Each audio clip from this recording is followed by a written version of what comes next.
자, 우리 어디까지 수업했었죠?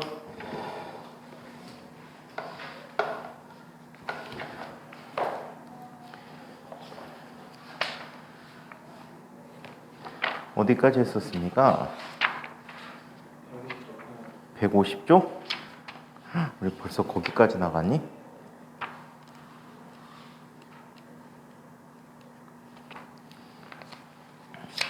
자, 케플러 법칙 우리 다 다뤘었나? 인공위성 운동까지 다 끝난 거지 그러면? 인공위성 안 했어? 등송 원운동은 했고 90력 가는 것까지 했고 케플러 법칙 나오는 것도 했고. 자, 그러면 인공위성 운동을 한번 얘기해 보도록 하겠습니다. 자, 인공위성의 모든 것을 한번 다 살펴보자. 인공위성 로켓에 관한 얘기까지 한번 볼까? 자, 네 번째.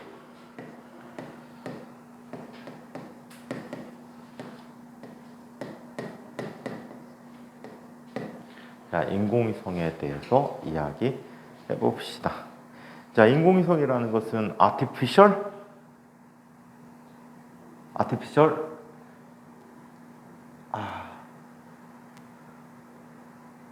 스텔릿인가 그렇지? 위성이 세틀릿 같다. 자, 인공위성이라는 것을 한번 보자.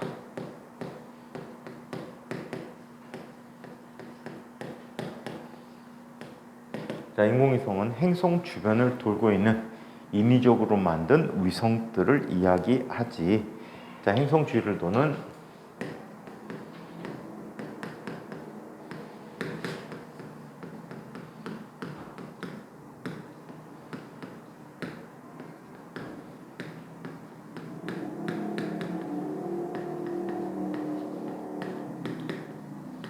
인공적인이라고 하자. 사람이 만든 위성을 인공위성이다 라고 얘기합니다.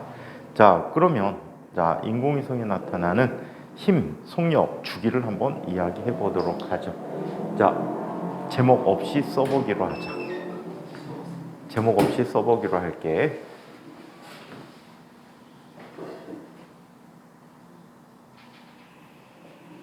너네 학교 도연이란 친구가 왔어. 같이 토론대회하고 왔어. 둘이 토론대회하고 왔어? 오늘은 개회수였어. 같은 팀이야? 전부 개인전. 개인전이야? 원래는 주제비리 나오면 미리 찾아보려고 했는데 그냥 거기서 직접 처음부터 찾아보고 했어.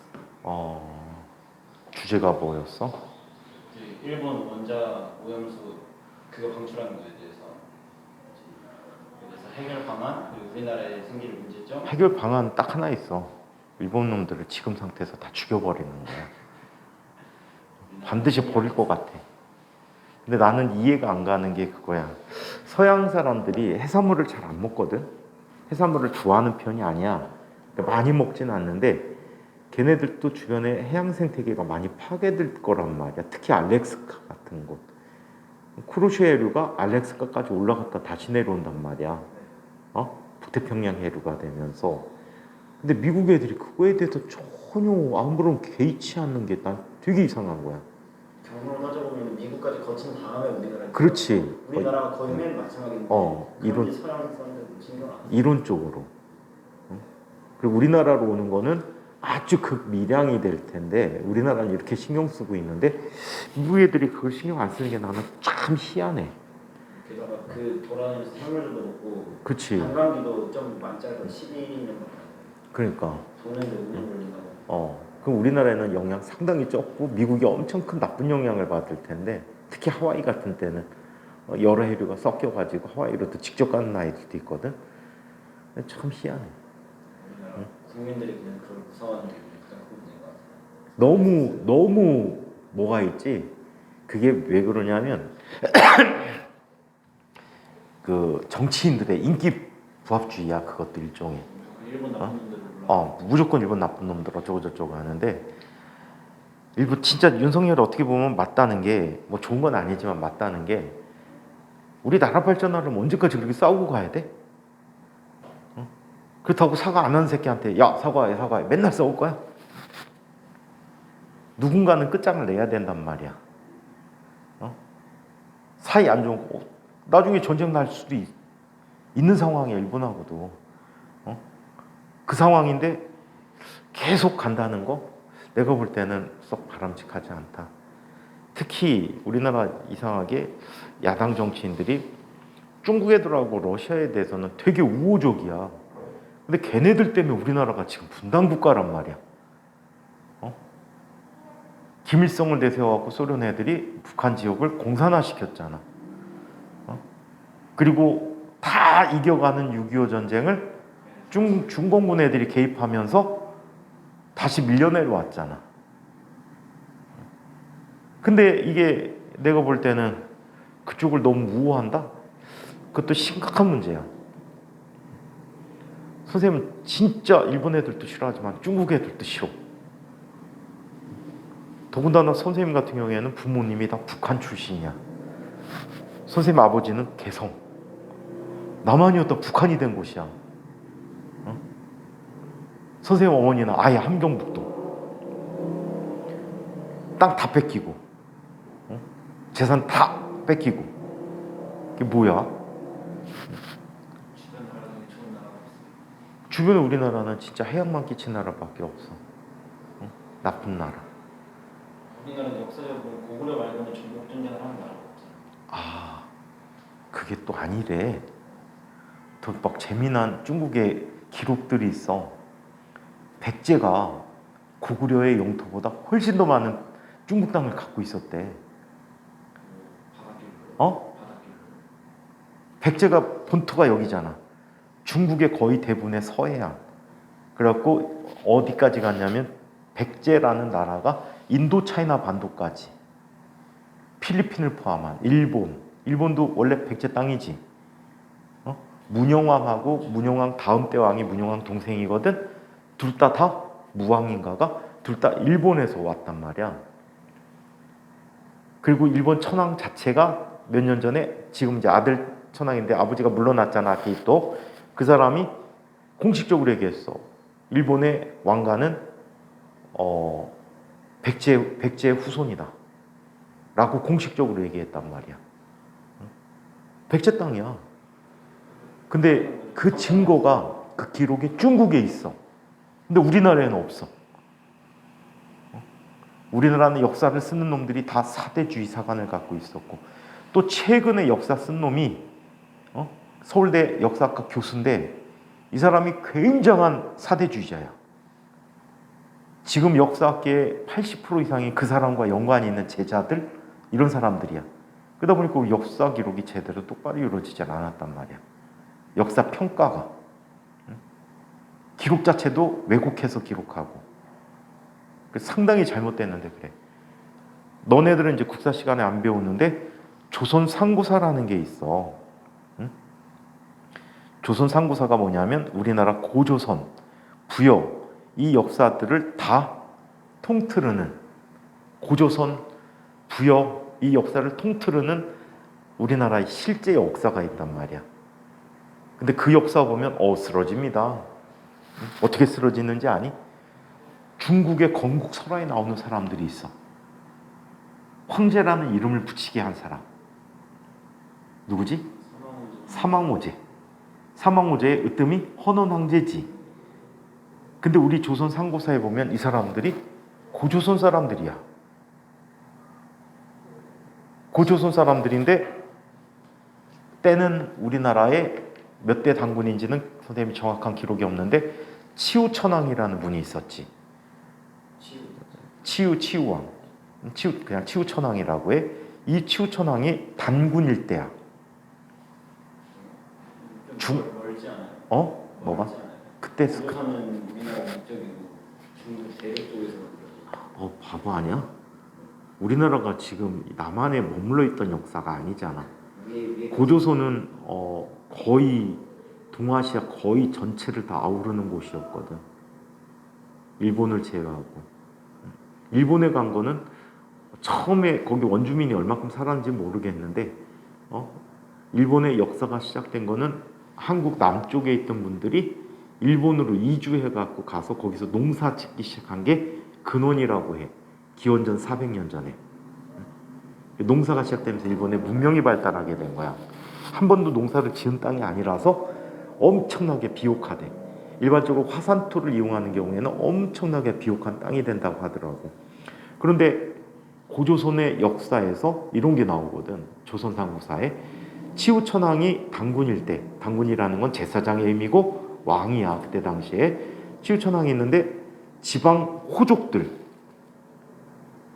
귀족들이지 지방 호족들이 반기를 일으킨 거야. 걔네가 헌원왕제야. 삼황이라는 게 있는데 헌원왕제가 왕이고 오제는 다 헌원왕제의 아들들이야. 이놈들이 중국의 건국설화를 갖고 있어. 고조선의 유민이야. 까불다가 도망간 거야. 그때 치우천왕이 정벌하러 갔지. 정벌하러 가서 거의 다 이겼는데 막판에 전사를 했다고 하더라고. 어떤 이유인지. 그러면서 물러나고 거기에 중국이 생긴 거지. 근데 또 우리나라 당군 역사가 있듯이 곰이 뭐 마늘 먹고 이거 호랑이 도망가고 그거 있듯이 중국에도 또 역사가 있어. 또 다른 헌원왕 그 사망호제하고 다른 이런 또 다른 사화가 있어. 사화라기보다는 신화지 신화. 서황무라는 사람이 있는데 이분이 뱀의 화신이야. 그 뜻은 뭐야? 그때 토테미즘이 강하다 보니까 뱀을 숭상한대. 사람들이 토테미즘에서 숭상하는 대상은 뭐가 되니? 자연에서 힘이 센 동물들을 숭상한단 말이야. 근데 뱀의 특성을 한번 보자.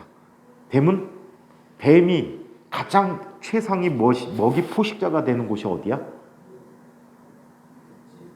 사막. 밀림이나 늪지 같은 경우에는 천적들이 많아. 뱀도 절대적으로 킹은 아니야. 근데 절대적으로 킹이 될 수 있는 곳이 딱 하나. 어디? 사막지방. 새들도 없어. 사막엔 별로. 매나 뭐 독수리 이런 게 별로 없어. 뱀을 공격할 만한 대상 없어. 들쥐 뭐 이런 것만 있단 말이야. 그래서 중국의 역사는 실제 한족의 역사는 사막에서 비롯됐을 것이다. 그럼 중국의 사막이면 고비 사막이나 타클라만 사막 정도밖에 없거든. 나머지는 다 우리 땅이란 얘기지. 우리 땅. 또 골 때리는 게 진나라의 왕이 누구였니? 진시황이 있지. 시황이 있단 말이야. 이 사람이 만리장성을 세우기 시작했지. 만리장성 가본 적이 있니? 가본 적 있어? 선생님도 안 가봤는데 선생님은 해외여행을 안 갔구나. 해외여행 계획만 잡아놓으면 계속 수업 생겨갖고 가족들은 가는데 선생님은 못 가는구나. 항상 그래왔네. 뭐 급하게 뭐 수업 해달라니까 어쩔 수 없이 그냥 계속 해주는 거지. 옛날에는 봄에는 경시대회, 가을에는 입시가 있어가지고 쉴 틈이 없어. 근데 중국에서 북경에서 북쪽으로 조금만 가면 100km 정도만 가면 100km도 안 걸린다는 것 같아. 거기만 가면 그 뭐니? 그레이트월이 만리장성이 있단 말이야. 이 만리장성이 있는데 그 남들이 못 오게 막는 이유는 뭐야? 내 땅이면 안 막았을 거야. 원래 살고 있던 사람을 밀어내고 거기다 못 들어오게 성벽을 졌다라고 봐야 되겠지. 거기 다 우리 땅이란 말이야. 우리 땅. 지들이 차지하고 못 오게 막은 거야. 우리는 그래서 역사를 똑바로 배워야 돼. 너무. 근데 그게 되게 웃긴 게 그 기록들이 중국에 있어. 중국의 지방 도서관 가면 다 있어.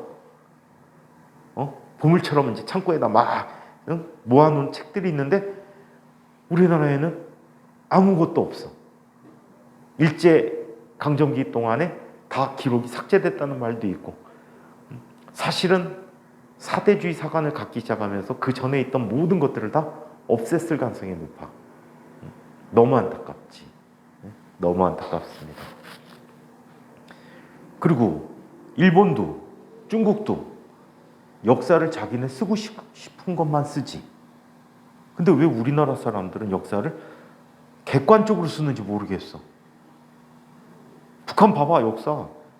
김일성이 모래 갖고 밥 짓고, 두만강에다가 낙엽 띄워갖고선 나뭇잎 띄워갖고, 몸을 실어갖고 타고 건너가고, 그걸 배운단 말이야 북한 애들. 믿거나 말거나. 우리나라는 왜 그런 걸 안 해? 쓸데없이 근현대사만 짠뜩 실어놓고, 그러니까 민족적 자긍심 없고 이념 갖고 분리가 된 거야 나라가. 내가 만약에 대통령이라면 근현대사 다 없애버릴 거야. 역사의 평가는 100년 뒤에 쓰지 마. 그리고 일제강점기까지만 쓸 거야. 딱그 잠깐이면 판단하고 사실이니까 별로 필요 없다. 사실이니까 니네 볼 필요 없어. 사실을 판단하고 그게 좋다 나쁘다는 더 후손들에게. 지금 뭐 6.25 끝난 지가 지금 몇 년이야? 70년밖에 안 됐어. 응? 그 70년 역사를 역사책 반을 쓴다며. 그럼 해서 뭐해 그걸? 난 이해가 안 돼. 그거 다 이념 싸움이야. 공산주의냐, 민족주의냐, 자유민주주의냐, 다 이 얘기야. 참 한심한 족속들이야. 그게 그렇게 보고 싶으면 선생님 친구가 책을 썼어. 뭘 썼는지 아니? 걔는 학교 다닐 때부터 운동권이었거든. 책 제목이 조선노동당 사야. 무슨 얘기냐면 일제시대 때부터 현대 아니고 60년대 초반에 이르기까지 우리나라를 풍미했던 많은 사람들이 갖는 이념에서 공산주의 사관을 갖고 있는, 공산주의 사관을 또는 사회주의 사관을 갖고 있는 모든 사람들을 맥을 찾아갖고 뿌리부터 시작해갖고 막 가지치기 된 역사를 써놓은 놈이 있어. 조만간에 그게 우리나라 국사책에 들어올지도 몰라. 이 상태면 안 배운단 말이야. 선생님 때만 해도 공산당이 싫어요인데, 이승복이 공산당 싫어요, 이 얘기를 배웠던 시절인데 너무 많이 달라졌다는 거지. 그래서 옛날 거를 더 자세히 배우는 게 훨씬 더 좋아. 조선 삼국사 보면 막 가슴이 웅장해져. 와, 내가 이런 나라의 후손이었구나. 지금 쪼그라들어갖고 진짜 별 볼 일 없어졌잖아. 중국의 대부분이 다 우리 땅인데. 니네 그거 혹시 아니? 전에 한번 얘기해 주지 않니? 하주? 백제 부흥운동한 사람이 있지. 건모잠하고 흑지상지가 있단 말이야. 이 흑지상지라는 사람이 나중에 당나라에 투항을 하게 돼. 백제 부흥운동 실패하면서 투항을 했는데 당나라로 끌고 가. 그럼 보통 적장이잖아. 어떻게 하지? 죽이지 않고 놔줘. 그리고 자기가 살던 곳으로 돌아가. 거기가 흑치국이라는 나라인데 지금의 베트남, 캄보디아, 라오스, 태국, 말레이시아를 아우르는 그 전체 동남아시아 지역이 이 사람이 살던 곳이래. 그 얘기는 뭐야? 거기가 백제 땅이었다는 얘기야. 백제 후손이란 말이야. 우리나라 역사 기록인데 중국 역사 기록에는 이렇게 써 있어. 흑지상제의 원성이 부여시래. 부여시면 고구려 사람들이야 원래. 근데 원조와 비류왕이 모두 고구려 동명왕의 자식들이잖아. 그지? 고주몽의 자식들이란 말이야. 그러니까 부여시 갖는 건 당연하지. 그래갖고 왕의 후손이야. 근데 되게 재미난 게 있어. 백제 역사 시간에 배웠지. 백제 행정구역. 되게 재밌어. 백제 행정구역. 담로라는 걸 설치하게 돼. 몇 개의 담로가 있지? 22개의 담로가 있어. 그래갖고 왕족들에게 그 담로를 다스리게 해. 근데 지금 우리가 알고 있는 백제 땅은 충청도, 전라도 지역이야. 지금 2개 도 합쳐서 군으로 나누면 아마 22개쯤 나올 것 같아. 한 30개 정도 나올 것 같아. 근데 그때는 인구수가 적잖아. 거기다 왕의 자식들을 보내갖고 거길 다스리라고? 왕의 자식이 겨우 군수야? 말이 안 돼. 그럼 백제 22담로라는 땅은 실제 우리가 알고 있는 백제 땅보다 훨씬 더 넓은 곳에 설치가 됐어야 된단 말이야. 그래서 옛날에 KBS의 역사를 얘기하는 프로그램이 있었어. 역사 스페셜이라는. 그 역사 스페셜의 PD 그리고 거기 이제 동행 취재하는 사람들이 중국을 방문해 갖고 중국의 역사 기록을 쫓기 시작한 거야. 그래갖고 그 흑치상지의 그 부흥운동을 설명해. 근데 왜 놔줬을까? 이 옛날에는 남만이라고 많이 했거든. 그 베트남 지역을 남만이라고 하는데 태국 베트남 사람들이 전투를 할 때 어떻게 하냐면 코끼리 타고 온대. 근데 코끼리는 웬만큼 창에 찔려도 살짝 다치고는 안 돼. 거기다 철갑까지 두르고 와갖고 한 번 휩쓸고 코끼리 배대고 휩쓸고 지나가 버리면 다 초토화가 된대. 어디야?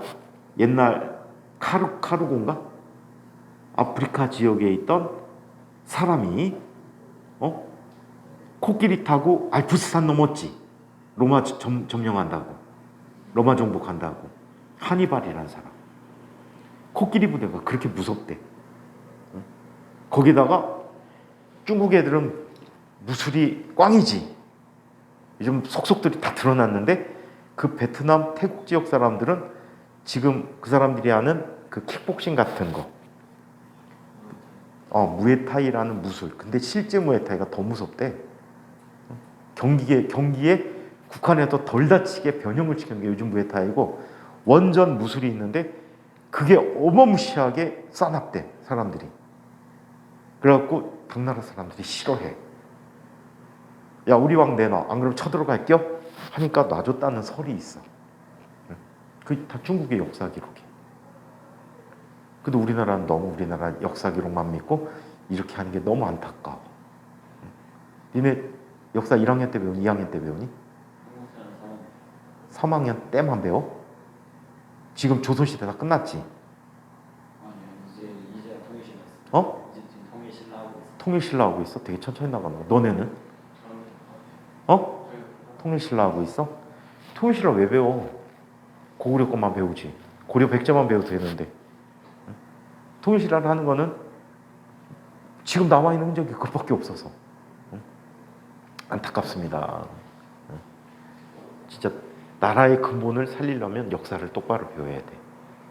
진짜로. 그럼 옛날 거를 새로 배워야 돼. 새로 써야 돼, 역사책들은.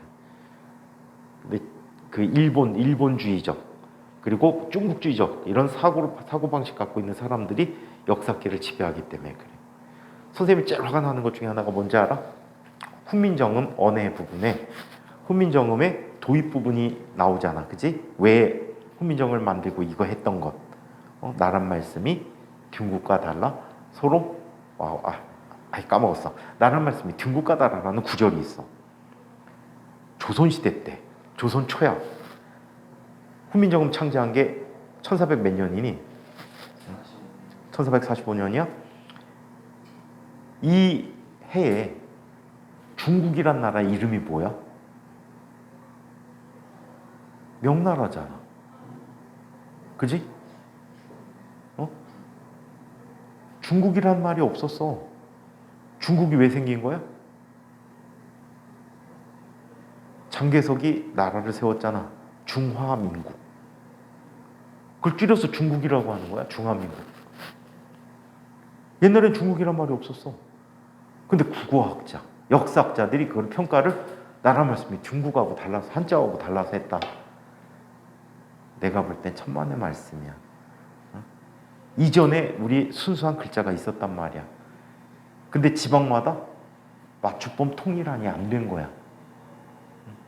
맞춤법 통일안이 안 되니까 글씨를 쓰면 서로 다른 게 있어서 의사소통이 제대로 안 될 수도 있더라. 그래갖고 이거를 국가에서 지정해서 하나로 통일시켜갖고 얘를 반포한 거지. 그게 내가 볼 땐 정확한 표현이야. 사람의 구강구조를 잘라갖고서는 구강구조 본 것도 아닐 거고, 그걸 갖고 발음을, 그 모양을 이용해갖고서는, 우리 한자 자모를 정했다는 둥. 걔가 진짜 말 같지도 않은 소리야. 우리 역사를 어떻게 보고. 언어라는 게 아직도 언어는 있지만 문자가 없는 나라가 아직도 많아, 세상에는. 응? 우리나라 한글 수출했잖아. 그치? 어디야? 여기 어디야? 여기 그 태평양에 있는 그 조그만한 나라에 한글을 수출했어. 끼르끼르족이니? 그 사람들이 문자가 없었던 거야. 그래갖고 왕자가 돌아다니면서 참 대단한 녀석이지. 전 세계를 돌아다니면서 문자가 있는 나라 돌아다니면서 자기네 말을 가장 표현을 잘하고 사람들이 가장 쓰기 쉽게 할 수 있는 언어들을 공부한 거야. 그러다가 한글을 발견했지. 한글이 세계 최고의 기술을 갖고 있는 것 중에 하나가 뭔지 알아? 타이핑 기술. 가장 효율적으로 타이프할 수 있는 그런 자판을 갖고 있어. 세상 그게 가장 유리하대. 왜냐하면 영어는 한 글자당 2비트야. 미안해. 1바이트야. 2바이트야. 한 글자가 2바이트야. A, B, C, D 이게 2바이트짜리야. 근데 자모 하나 갖고 문장을 쓸 수 있어? 예를 들어 뭐 4개, 5개 붙잖아. 그지?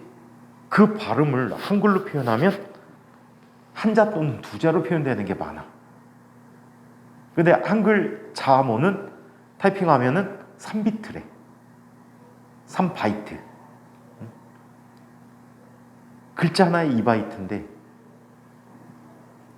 캐릭터 하나에 2바이트인데 한 글자가 3바이트래. 예를 들어 한 하면 히읗, 아, 니은이 들어가잖아. 그게 3바이트. 그럼 엄청난 절약 효과가 생긴대. 그 다음에 타이핑 속도. 야, 중국 새끼들 타이핑 존내 빨라. 나 중국 애들 문자 하는 거 보고 놀랬어. 어떻게 하는지 아니? 중국 애들 우리 카톡 하듯이 할 때 어떻게 하는지 알아? 영어로 발음을 쳐. 그 한자 골라갖고 한자 눌러. 와, 근데 거의 한글 치듯이 치는 새끼 있더라. 그거 갖고. 응? 어마무시하더라. 얼마나 불편해. 일본도 불편해요. 50개 글자야. 응? 거기다 히라카나 가나카나 있어갖고 걔네들도 상당히 불편해. 역시 세계 최고 문자는 한글이야. 이 한글을 세종대왕이 만들었다고? 내가 볼 때는 우리 민족의 역사만큼 오래됐다. 우리 민족 역사 1만 년을 볼 때 1만 년만큼 오래된 문자이다 라고 봐. 그게 옳지. 나라를 너무 깎아먹고 있어. 안 좋아. 자, 여기 지구가 있어. 세상은 도니까 또 우리 배워야지, 그치? 여기 인공위성이 있어. 지구의 질량은 라지 M이야. 인공위성의 질량은 스몰 M이야. 가만히 놓은 상태에서 놓으면 얘는 만류인력 때문에 당겨져 와서 이 위치에 존재할 수 없겠지. 얘는 이 위치에 존재하기 위해서는 어떻게? 매우 빠른 속도로 접선 방향으로 속력을 가져야 된다는 거야. 이때 중심에서 이곳까지의 거리를 어리라고 해. 얘가 작용한 힘은 G 곱하기 얼 제곱분의 라지 M 스몰 M이 되는 거야. 오케이? 자, 그래서 이렇게 나타나게 됐대. 자, 그렇다면 얘 작용한 힘들의 합은 G 곱하기 뭐가 돼? 얼 제곱분의 라지 M 스몰 M이 구심력의 역할을 하게 되는 거지. 구심력의 역할을 하게 된 경우 얘는 어떻게 쓸 수 있어? MA라고 쓸 수 있잖아. 이 A가 무슨 가속도? 구심가속도란 말이야. 오케이? 구심가속도니까 얘는 다시 쓰면 어떻게? 얼 분의 MV의 제곱이라고 쓸 수 있게 됐다는 거지. 이해해요? 그래서 인공위성에 작용한 힘, 가속도를 구할 수 있다. 가속도는 mm 지워주면 가속도가 되겠지. 물론 케플러 법칙에 관한 문제에서 나온 건데 요번에 진상과학고 15문제가 케플러 법칙에 관한 문제야. 거기에서 가속도 또는 힘의 비를 구해라고 그랬어. 완력만 구하면 돼. 완력의 비만 계산해주면 되는 문제였지. 가속도도 똑같은 형태를 구할 수 있어. 자, 아무튼 이렇게 돼 있대. 그렇다면 얘는 v 제곱이라고 하는 값은 얼마? 얼 하나씩 지워지지? 얼분의 gm이 돼 버렸어. 따라서 이 인공위성의 속력은 얼마가 되지? 루트 얼분의 gm이라고 합니다. 오케이? 만약에 이걸 계산하라 라고 하면 복잡하잖아. 이건 6.67 곱하기 알고 있지. 근데 지구 질량 외우고 있니? 나도 이상하게 안 외워져. 이게 5 곱하기 10에 24kg인가 그런데 이상하게 안 외워져. 그리고 태양 질량은 지구의 약 33만 배. 부피는 109배. 자, 그러면 얘를 어떻게 하면 좋을까? 이거라 이용하면 좋아. gm이라는 것은 g 곱하기 얼 제곱. 아주 우습게도 지구 반지름은 다들 외우고 있더라고. 6,400km 곱하기 9.8 해주면 돼. 그럼 gm이 되는 거야. 그래서 이걸 대신 넣어서 계산해주면 계산 문제는 가능하다. 자, 아무튼 이렇게 자 주기를 구했대요. 속력을 구했대요. 이때 인공위성의 주기는 어떻게 될까요? 주기 t는 v분의 2파이 얼이 되겠죠. 맞아요? v분의 2파이 얼이요. 그렇다면 얘 집어넣어주면 뭐가 돼? 2파이 얼 곱하기 루트 gm분의 얼이 돼버리지. 집어넣어주면 얘 뭐가 돼? 2파이 곱하기 루트 gm분의 스몰 얼의 세제곱이 되는 거야. 한번 양쪽 제곱해볼까? 양쪽 제곱하면 뭐가 되니? t제곱이라는 값은 gm분의 4파이 제곱 곱하기 얼 세제곱이 무슨 법칙이지? 조화 법칙이지. 이게 조화 법칙이었던 거야. 그래서 이렇게 인공위성의 주기를 이야기할 수 있다. 자, 그러면 이런 걸 또 한번 살펴보자. 요즘 USB가 어마무시하게 싸졌더라. 선생님이 USB를 외장하드를 살까 하다가 USB를 하나 새로 샀는데 254기가가 얼마게? 24,000원. 대박이더라. 그래갖고 그거에다가 백업 받아갖고 집에다 보관하려고. 외장하드는 잘 깨지는 편이거든, SSD 말고. 근데 얘는 USB는 거의 안 깨지잖아. 그래갖고 백업 받아도 놀라고. 대박이더라. 참 옛날에는 1기가 채우기도 하늘의 별 따기였는데 요즘은 선생님 USB 하나에 지금 32기가짜리가 거의 꽉 찼고 16기가 하나도 거의 차고 나머지 하나가 한 3분의 2쯤 찼구나. 근데 그게 거의 다 PDF하고 워드 파일이야. 용량이 어마무시하게 크더라 요즘 파일들이. 자, 그러면 왜 했냐면 좀 전에 발송했다고 문자가 와서 그걸 봤어. 흐뭇해가지고. 자, 그러면 뉴턴의 대포를 하기 전에 이걸 한번 보자. 인공위성 두 번째 아이인데 저궤도 위성이라고 불리는 아이를 한번 살펴보자.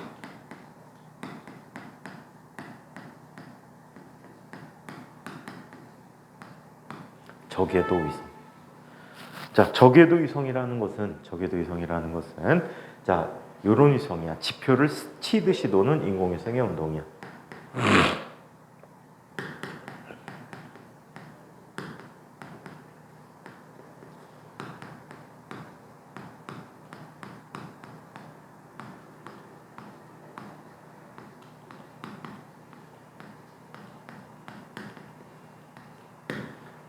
자, 지표면을 스치듯이 도는 인공위성을 저궤도 위성이라고 해. 이 인공위성의 속력을 제1우주속도라고 하거든. 얼마 전에 3월 달에 하주에 존경할 만한 선배가 갑자기 톡으로 하고 선생님 이게 뭐예요? 라고 물어보더라. 성현이. 걔는 과학 시간 거의 수업을 안 했었으니까. 그래서 이 속도를 한번 이야기해 보자. 여기 지구가 있어. 재밌대? 그건 자사가 북일고 갔어. 천안북일고. 작년에 서울대 꽤 많이 갔던데. 그래서 워낙 성격이 열심히 하는 성격이라 하면은 잘하면 서울대 갈 것 같아. 여기 반지름이 어리야. 그 학교는 서울대 입학하면은 4년 장학금 줄걸? 부일고에서. 자, 여기에 질량이 스몰 m인 인공위성이 지표면에서 도는 거야. 그럼 어떻게? 이쪽에서 v라는 속도로 돌고 있다라고 해. 그럼 얘는 중심 방향으로 뭘 받게 되는 거지? 만류력을 받게 되는 거지. 얘가 받는 힘이 얼마야? g 곱하기 라지 R 제곱분의 라지 m 스몰 m이 됐어. 이 값이 얼마가 되지? ma가 되니까 라지 R분의 mv의 제곱이 된 거야. 그쵸?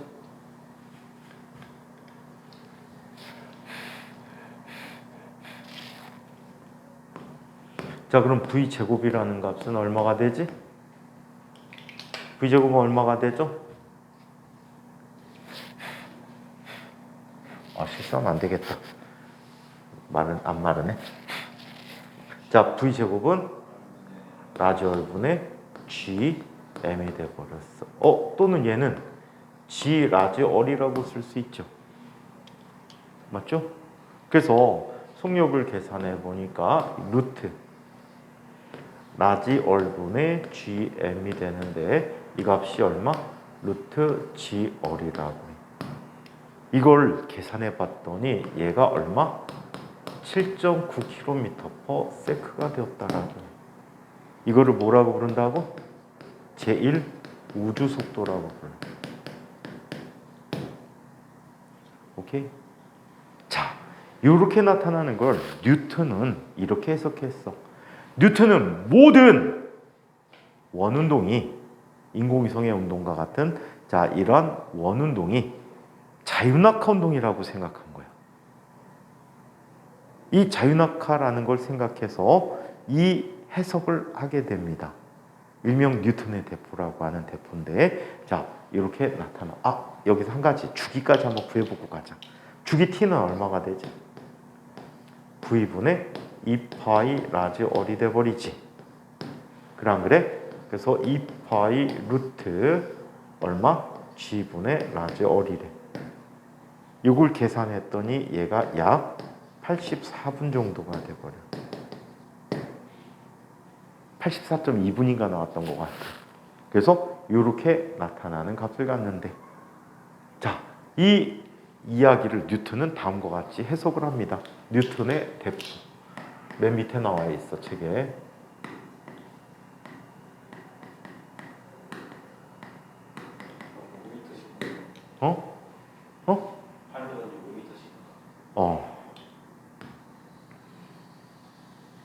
여기 지구가 있어. 뉴턴은 이런 생각을 한 거야. 여기 한 점에서 자, 대포를 엄청나게 빠른 속도로 쏘는 거야.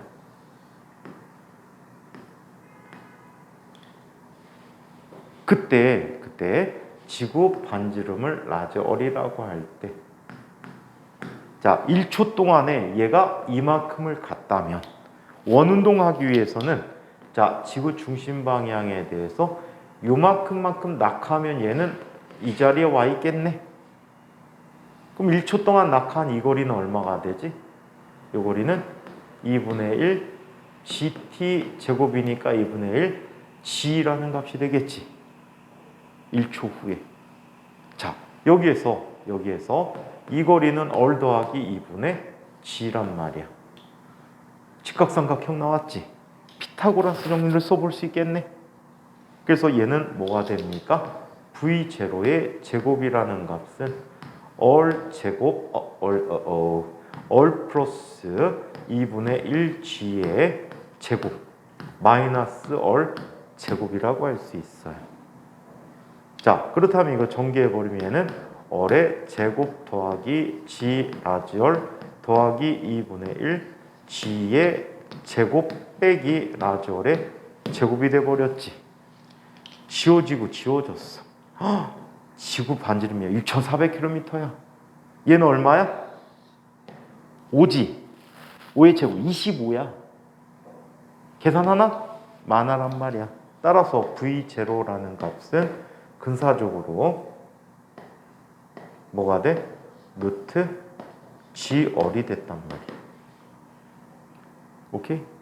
그래서 이걸 계산하면 약 8km/s의 속력으로 던지면 84분의 뒤통수를 때릴 수 있다 라는 얘기를 했지.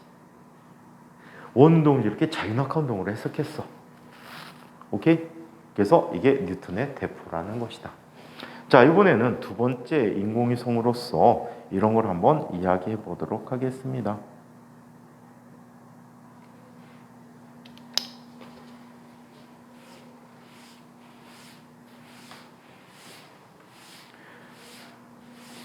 정지위성에 대해서 한번 얘기해 보자. 정지위성. 자, 여기 번호가 없어서 저 아이를 이어갈게. 3. 정지위성.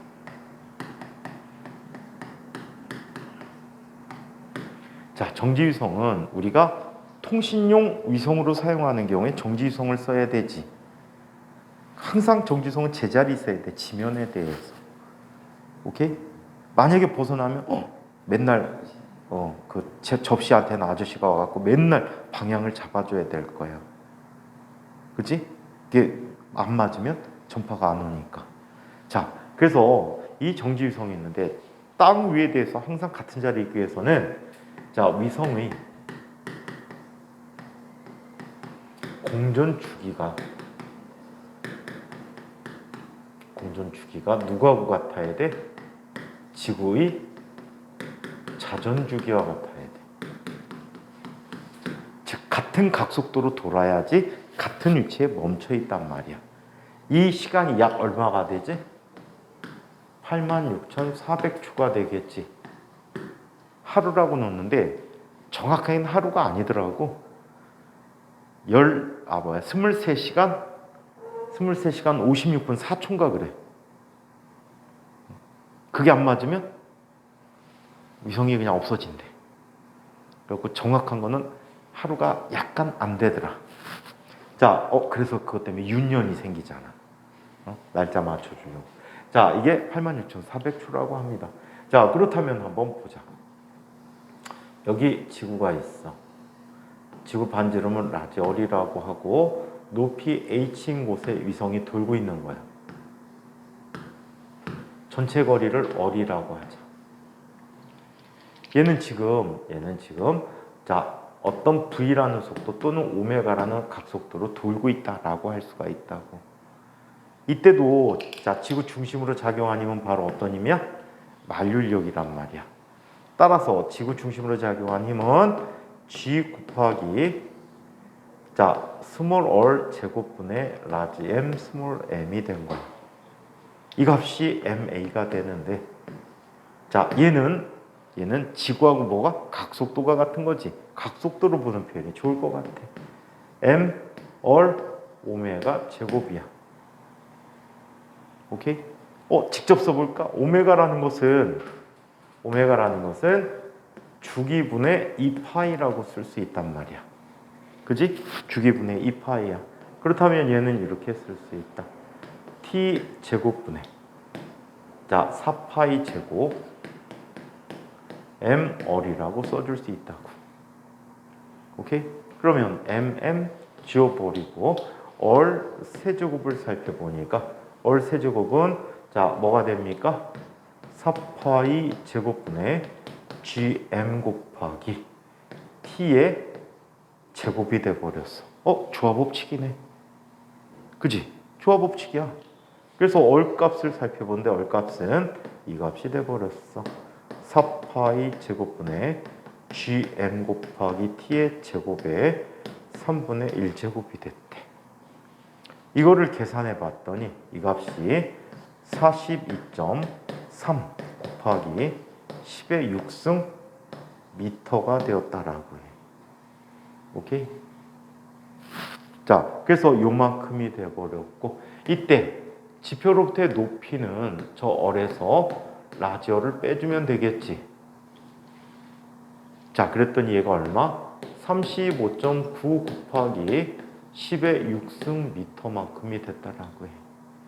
이 값은 지구 반지름의 약 5.6배 정도가 돼버린대. 이 높이에 올려놓으면 얘는 통신용 정지위성이 될 수 있다는 얘기야. 아시겠어요? 자, 그래서 이게 바로 정지위성이라는 위성이다. 가장 중요한 힌트는 지구의 자전주기와 위성의 공전주기가 같다는 사실이야. 자, 이번에는 제2 우주속도도 봐야 되겠지. 제2 우주속도.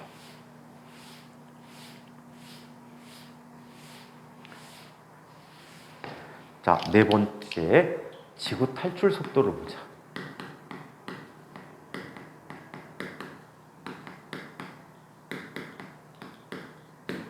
자, 지구 탈출 속도를 이야기해 보도록 할게. 자, 지구 탈출 속도는 지구에서 떠나가기 위한 속도야. 여기는 에너지가 필요해.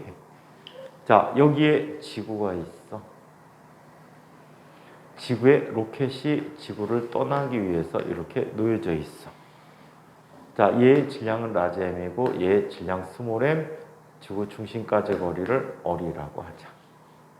지구를 탈출했다는 건 얘가 거리가 무한히 멀리 있는, 자, 이곳에 왔다는 얘기지. 이곳에 겨우 도착하게 되면 얘가 갖는 운동 에너지는 얼마야? 0이 돼버리고, 얘가 갖는 포텐셜 에너지는 거리가 무한되니까 얼마가 되지? 역시 0이 되는 곳이 돼버릴 거야. 그렇다면 여기에서의 에너지는 얼마가 될까? 여기서의 운동 에너지는 2분의 1 mv2의 제곱. 여기서 2라는 건 escape이라는 뜻이야. 탈출하다. 자, 그래서 이렇게 쓰고 이 P라고 하는 것은 자, 마이너스 라지 얼분의 G 라지 M 스몰 m이 돼버렸다라고 해. 중력에 의한 포텐셜 에너지가 되겠지. 항상 음의 값이라는 건 지구의 중력에 속박돼 있다는 뜻이야. 자, 이때 이 값과 이 값이 서로 어때야 돼? 같아야 해.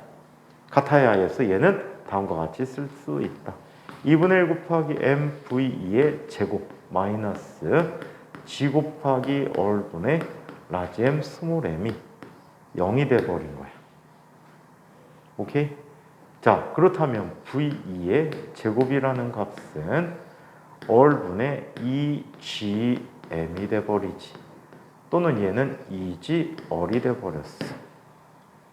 자, 그러므로 탈출 속도 v2라고 하는 것은 루트 얼분의 2gm. 자, 얘는 루트 2g 얼이가 돼. 오케이?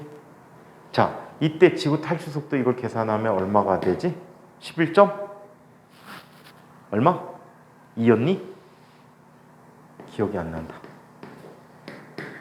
자, 얘는 7.9km/s 루트 2배가 된다라고 해. 오케이? 자, 그래서 요게 지구 탈출 속도인데 이거를 뭐라고? 제2 우주 속도라고 해. 제2 우주 속도라고 한다. 그런데 지구의 공전을 이용하면, 지구의 자전을 이용하게 되면 지구 자전 속도가 1초에 얼마야? 적도 지방에서 500m를 가. 1초 500m를 간대요. 오, 무지 빨리 움직인다, 그지? 우리나라만 해도 뭐 거의 400m 정도 이상 갈 것 같아. 그래서 이 정도 가게 되는데 그 속도까지 이용하면 얘는 이거보다 작은 속도로 지구를 떠날 수도 있어. 오케이? 10점 얼마의 속도 갖고도 충분하다. 0.5배 해주면 10.7 정도가 됩니까? 10.7km/s면은 지구에서 탈출할 수 있다라고 해.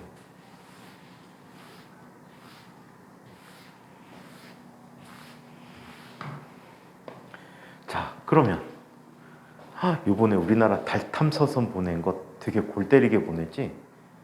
한참 달 뒤쪽까지 갔다가 들어가게 하더라? 그 궤적으로 가면 연료 소비가 가장 적대. 가장 무거운 녀석을 가장 효율적으로 보내는 방법이라고 그 방법으로 보내더라? 그 궤도가 아주 희한하던데. 응? 자, 이번에는 태양계 탈출 속도도 보자.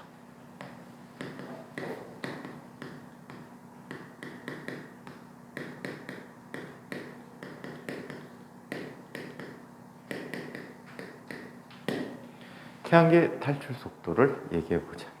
태양계 탈출 속도는 이래. 여기 태양이 있어. MS라고 할게. 자, 여기 지구가 있어. 이 거리는 1억 5천만 킬로미터지. 오케이? 여기에 있는 우주선을 보낼 거야. 그럼 태양계 떠나면 지구 인력은 뭐 미미하겠지. 태양계에 대한 포텐셜 에너지를 봐야 해. 자, 얘가 갖는 운동 에너지는 태양계 탈출 속도를 가지면 mv2의 제곱이라고 할게. 똑같이. 자, 이곳에서의 포텐셜 에너지는 얼마가 돼? 마이너스 g 곱하기, 자, 여기 스몰 r 분의 라지 m 스몰 m이라고 써줄 수 있어. 이쪽 오면 다 0이지 합이.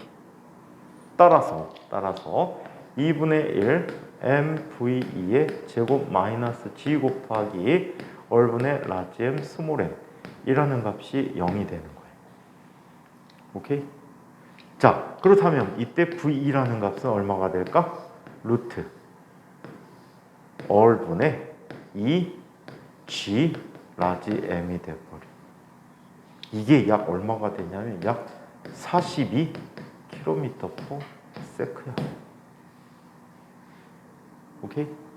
근데 이런 빠르기는 지구에서 만들어 줄 수조차도 없어. 오케이? 자, 그렇다면 자, 얘는 어떻게? 이렇게 돼. 자, 지구의 공전 속도가 있어. 지구의 공전 속도가 있어. 이 지구의 공전 속도가 약 1초에 30km래. 지구는 1초에 30km를 가는 거야. 어마무시하게 빨리 움직인다. 우린 못 느끼지. 응? 자, 그래서 이렇게 빨리 움직이고 있을 때 그 속도를 이용하면 실질적인 탈출 속도는 얼마가 돼? 약 12.6km/s라고 해. 별거 아니네, 그지? 저기다 좀만 더 보태면 태양계도 탈출할 수 있구나. 하지만 이것도 쉬운 일이 아니야. 큰 로켓을 지구를 떠나게 하기 위해서는 큰 에너지가 필요해. 그래서 우리가 주로 이용하는 거는 행성을 이용한, 목성이나 토성을 이용한 운동량 보존 법칙이 들어가 속도 증가하는 방식을 이용하게 해. 그래서 주변에 행성 주변을, 무거운 행성 주변을 선회하면서 운동량 변화가 생긴다라고 해. 그 관계를 이용해서 속도를 얻어내고 있어요. 중력을 이용한 가속 방법이야. 실제로 지구 떠난 아이들 있지? 보이죠? 1호, 2호. 특히 코로나가 시작되던 해 보이죠? 2호가 태양계를 벗어났어. 아마 방향이 가장 인접한 인접한 행성이 사광년 근처 3점 몇 광년인가 이런 곳에 있는 것 같아. 거기까지 가는 게 목표야 지금. 근데 원래 걔네들은 그게 목표가 아니었어. 가장 주된 목표는 목성 탐사야. 그리고 여유 있으면 토성 탐사. 거기까지가 목표였는데 어떤 일이 벌어졌니? 살아남은 거야 얘가. 활동을 아주 잘해. 그러면 카이퍼 벨트까지 가볼까? 카이퍼 벨트는 지구의 가장 마지막 부분. 태양계. 명왕성 너머에 있는 그 세계를 한번 알아볼까? 갔어. 갔는데 획기적인 여러 가지 정보를 줬겠지. 그런데 살아남은 거야. 그 속도로 지구를 태양계를 떠났어. 그래갖고 옆에 있는 다른 항성계로 가고 있는 거야. 거기에 생존구역이 있대. 그래갖고 아마 거기 가는 게 목표가 아닐까. 근데 너무 안타까워. 왠지 아니? 지금의 배터리 기술, 원자력 기술이나 사진 기술, 정보 전송 기술 이런 것들이 있었다면 훨씬 더 유의미한 자료를 많이 줬을 텐데. 근데 선생님이 그때 기사를 보고 되게 놀란 게 있어.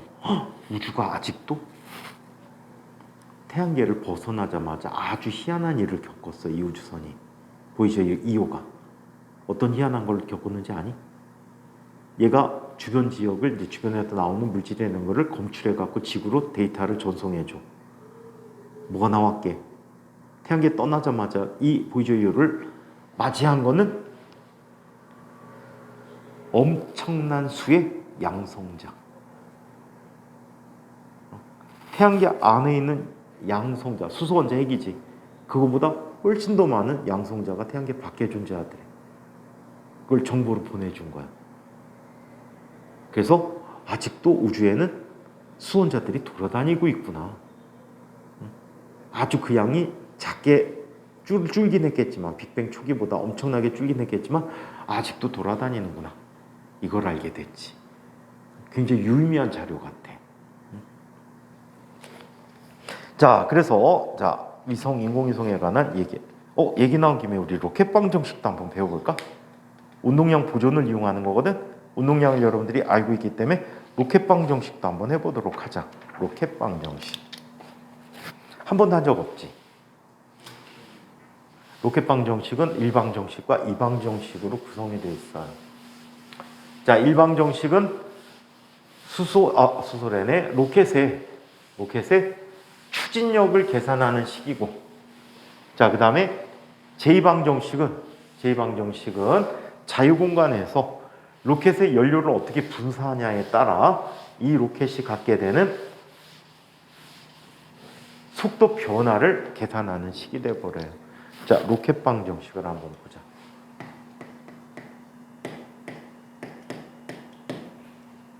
자, 로켓 하면 이 식을 생각해야 돼.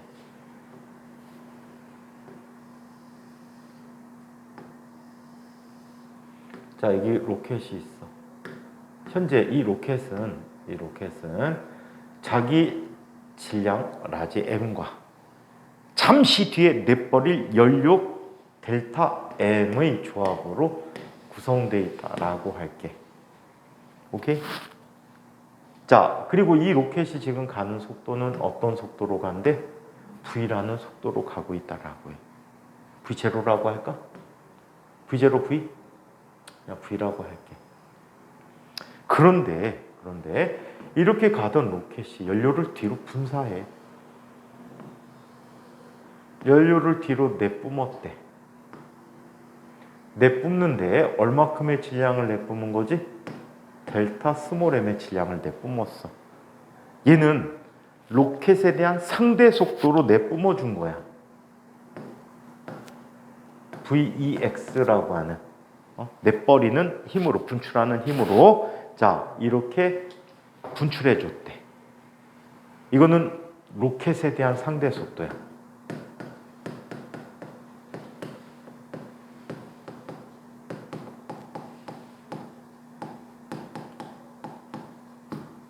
로켓에 대한 상대 속도야.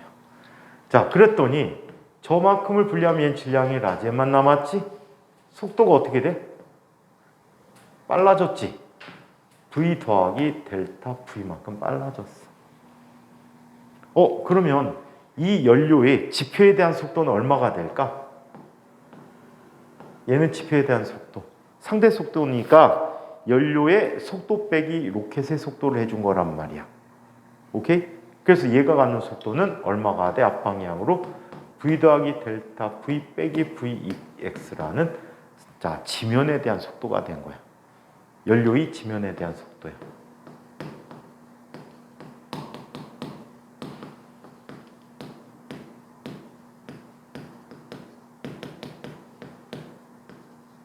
이렇게 나타나는 거. 그러면 처음 운동량은 얼마가 될까? PI는 얼마야? 라지 M 더하기 델타 스몰 m 곱하기 V가 되지. 나중 운동량은 얼마야? 나중 운동량은 라지 M만 남았는데 얘는 V 플러스 델타 V로 가고, 또 델타 스몰 m이 남았는데 얘는 어떻게 나타나?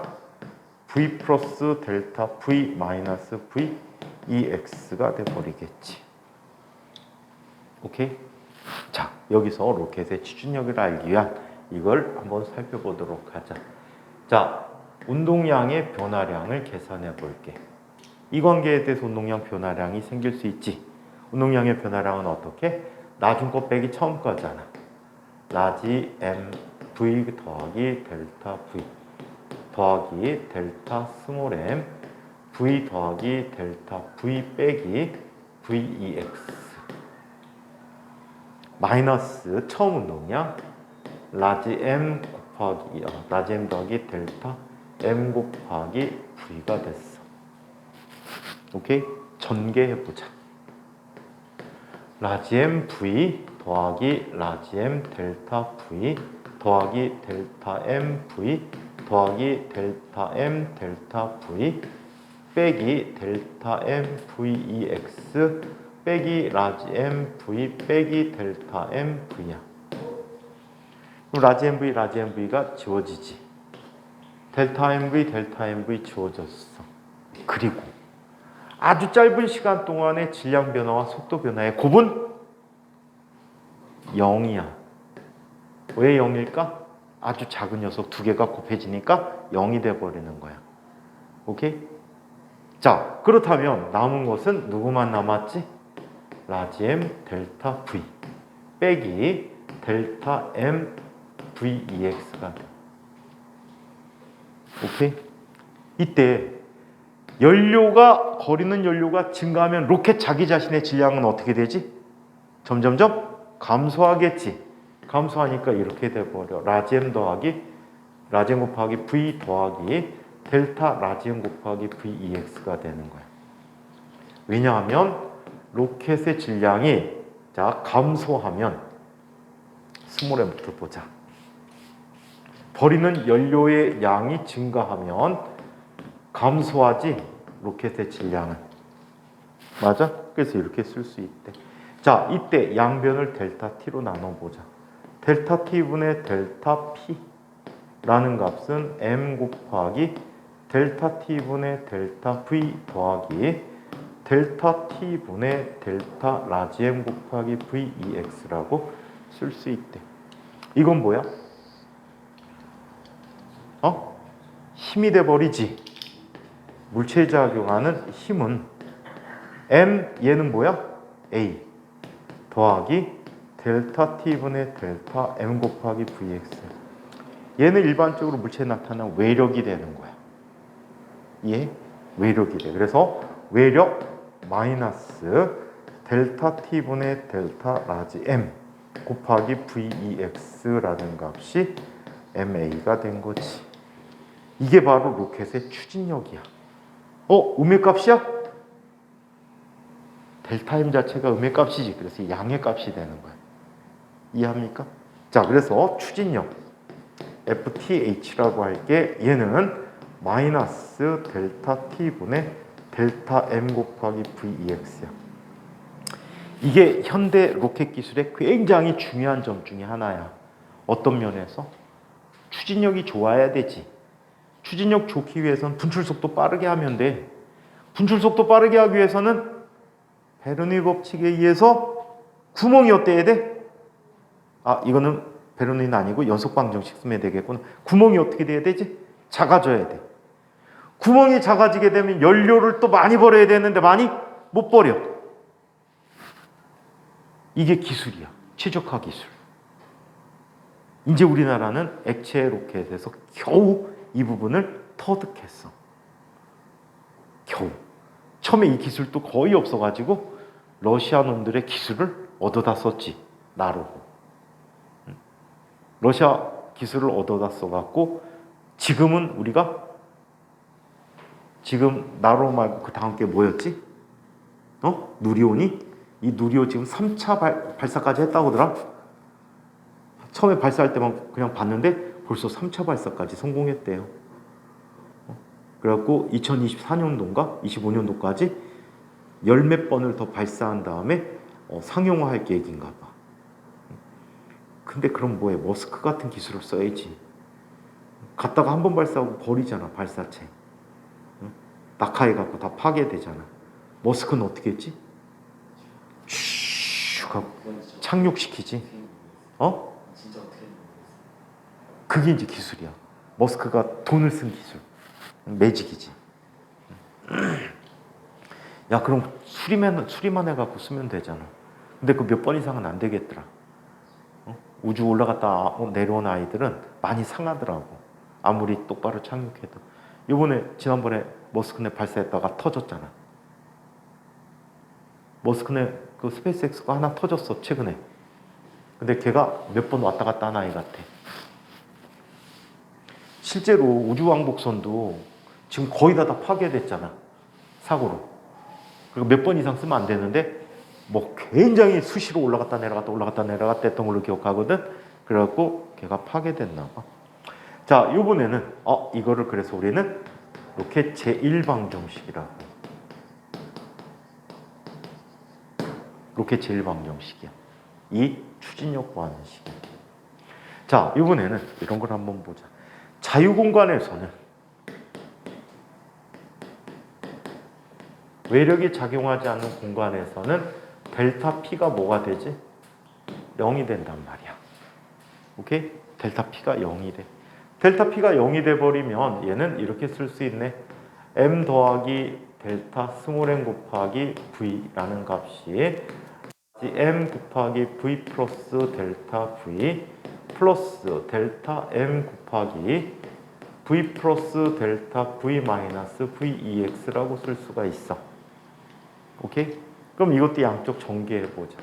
MV 델타 MV 라는 값은 라지 MV 플러스 라지 M 델타 V 플러스 델타 MV 플러스 델타 M 델타 V 마이너스 델타 M VEX라고 쓸 수 있어.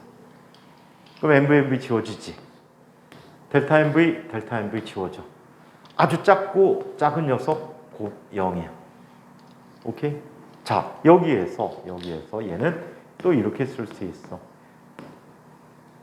자, 얘는 연료 분사하는 양이지. 이게 마이너스란 얘기는 뭐라고 쓸 수 있어? 플러스 델타 라지 M VEX라고 쓸 수 있단 말이야. 오케이?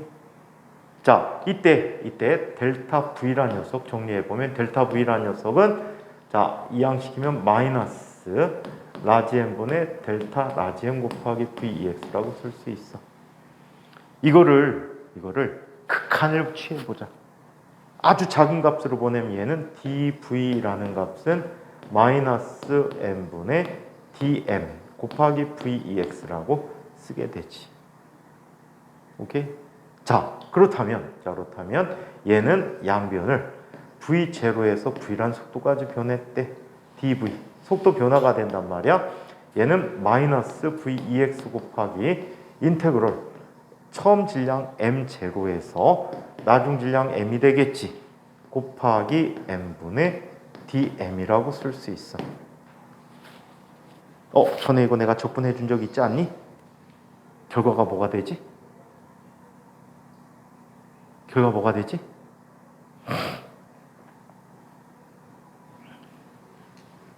한번 보자. 자, 여기 이런 함수가 있대. exponential y라는 녀석을 x라고 써볼게. 그럼 얘 역은 뭐가 되지? 수학 시간에 exponential 함수 본 적 있지? 자연지수 함수. 한 번도 못 봤니? 보긴 했지, 하긴 했지. 본 적 있지? 그냥 자연지수 함수야. 2.7 얼마 하는 그 값이야. 그냥 지수 함수야. 자, 얘는 역을 취하면 어떻게 된다라고 했어? y라는 녀석은 원래 로그 2의 x라고 써야 되는데 얘를 ln x라고 쓴단 말이야. 단 로그 함수는 양의 값만 주어지기 때문에 절대값 x를 붙여주기도 해. 오케이? 그래서 이렇게 나타냈어. 얘 미분해 볼까? 익스포넨셜 함수는 미분하면 항상 자기 자신이 돼 버려. 그럼 얘는 뭐가 되지? dy분의 dx라는 녀석은 미분하면 자기 자신이니까 자기 자신이지. y에 대해서 미분한 거야, x를. 오케이? 이해해? 이 값이 뭐야? x네. 그치? 그럼 자리 바꾸면 해봐.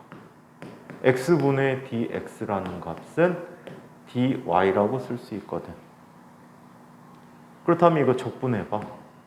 x분의 dx는 인테그럴 y dy가 되지. 얘는 y 더하기 c야. 맞아? y가 뭐야? 얘잖아. ln x가 되는 거지. 그래서 x분의 1이라는 녀석을 원래 적분하면 우리 차수가 하나씩 증가한다 그랬잖아. 그래서 선형함수 적분으로 못해. 그래서 이런 방법으로 다른 방법을 강구한 거지. 그래서 이 값은 다음과 같이 나타내 줄 수 있다. 델타 v, 즉 v-v0라는 값은 자 마이너스 vex 곱하기 ln m0분의 m이 된다라고. 속도가 줄어들어요? 아니요. ln 함수는 분모가 더 크면 어떻게 돼버려? 어떻게 돼버려? 양의 값이 되잖아. 음의 값이 되잖아. 음의 값이니까 이래. 오케이? 1보다 안의 값이 1보다 작으면 음의 값이잖아. 그래서 양의 값인 거야. 아시겠어요? 그래서 이런 식을 갖게 되는데 이를 제2방정식이라고.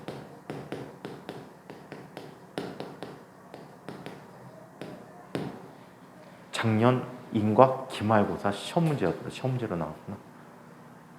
작년 중간고사야 기말고사야 학교 시험 문제로 나왔어. 1학년 2학기 때. 1학년 2학기 때 나왔던 문제입니다. 자, 그래서 로켓 방정식을 한번 간단하게 살펴봤습니다. 자, 개념 다지기 한두 개만 풀고 오늘은 마칩시다. 자, 케플러 법칙과 관련된 설명으로 옳은 것만을 보기에서 있는 대로 골라보자. 행성은 태양을 한 초점으로 하는 타원 궤도를 돈다. 맞죠?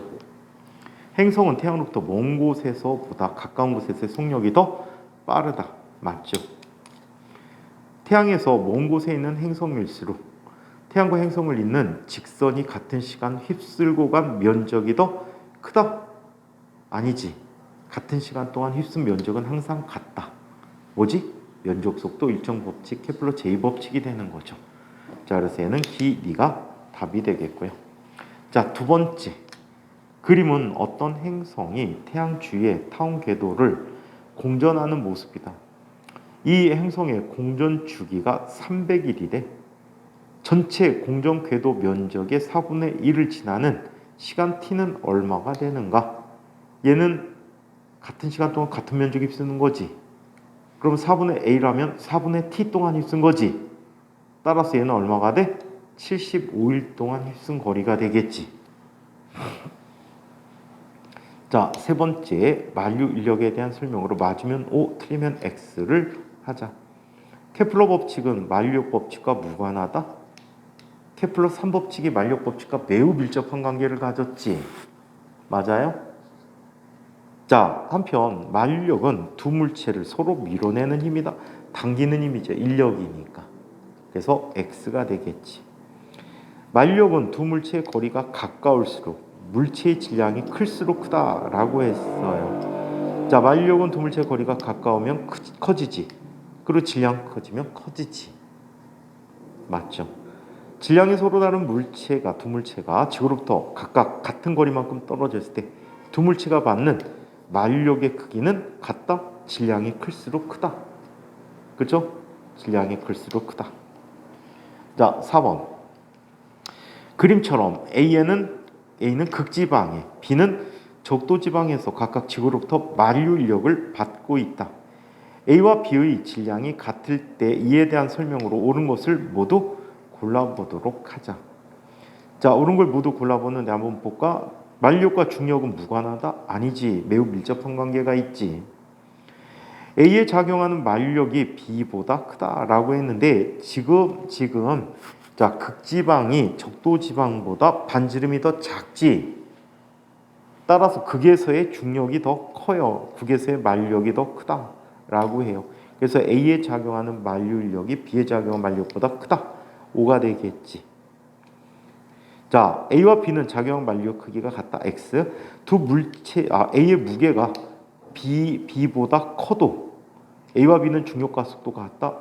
중력과 속도는 무게 나누기 질량을 해준 값이란 말이야. 실제 중력과 속도가 그래서 얘는 X가 되겠고요.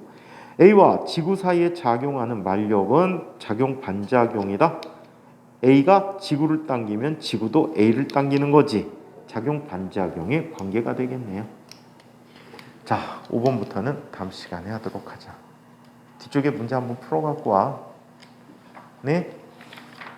네. 마칠게요.